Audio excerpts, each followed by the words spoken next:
The Strange Thing About the Johnsons, or Review. Before we begin, this video discusses themes of sexual abuse and incest. There will be no graphic descriptions, but listener discretion is advised. I used an AI voice to speak this. I didn't feel comfortable reading this myself. Today I want to talk about a short film by Ari Aster called The Strange Thing About the Johnsons. It's a film that many people describe as shocking, disturbing, or upsetting, and those reactions are valid. But I think focusing only on shock misses what the film is actually doing. At its core, this is a story about sexual abuse, power, and silence, told almost entirely from the victim's point of view. The film opens quietly, almost awkwardly. Sidney Johnson, a father, walks in on his young son Isaiah engaging in a private act. Sidney is uncomfortable, confused, and unsure how to respond. He gives a clumsy reassurance, telling his son that curiosity like this can be normal, without realizing that Isaiah is focused on photos of him. This moment is important, and it's also one that is often misunderstood. Sidney does not encourage incest. He does not consent. He does not create the abuse. What he does is make a common parenting mistake, responding without full information, trying to reduce shame, and moving on. The film does not frame this as a cause, but it does show how Isaiah later uses this moment to justify his actions. From there, the film skips forward 14 years.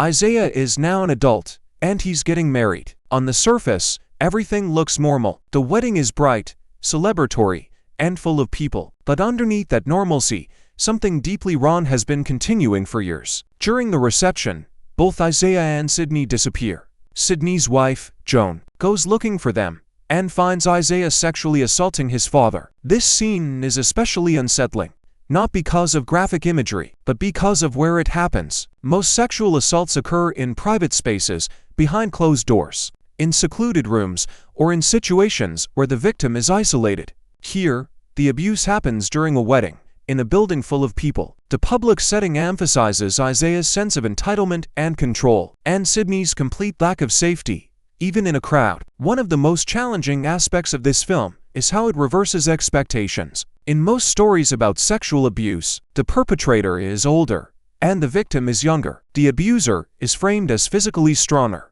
socially dominant, or obviously threatening. The strange thing about the Johnsons deliberately breaks that pattern. Isaiah is younger. Sidney is the parent. Sidney is physically larger, and yet, Isaiah is the abuser, and Sidney is the victim. This reversal is not meant to be a twist.